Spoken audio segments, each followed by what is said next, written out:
花莲马太安溪崩山湖溢大水，或者水尾灾情是真严重。救援人员是把握黄金72点钟，即马传出好消息。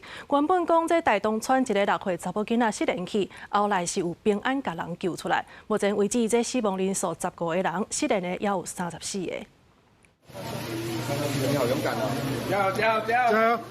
台东村6岁查某囡仔小姨，前一天团工找无人，失踪超过1天，24个人找着人下，伊秘一个引导较悬的所在，搜救人员趁着雨较细，甲厝顶的铁皮切开，听到有应声，顺利甲人救出来，着急的家属欢喜啊哭出来，搜救人员也继续找其他失踪的人。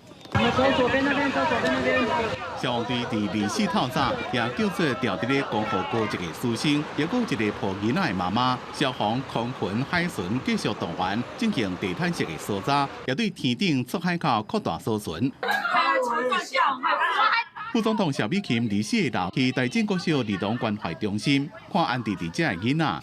花莲县长徐正伟一到水尾殡仪馆慰问罹难者家属。 对家属讲，无人通知撤离，强调县府会检讨防灾疏散机制。光复市区规个拢落雨梅，便利商店超市的架拢倒来，超市门口有几落百公尺外抢来货柜甲车挡掉的，还有全连规座冰橱啊，拢雨水冲到大路顶。 业者讲，这马承担保险公司来顾，才决定安怎做。你们家2个人是不是？海巡署伫咧市区分物资，并且派巡沿海搜寻，看是毋是有人互大水冲去出海口。前景指挥所讲，会继续动员人力、空巡、列现象仪车，还有求人船全力搜救，未放弃任何希望。记者综合报道。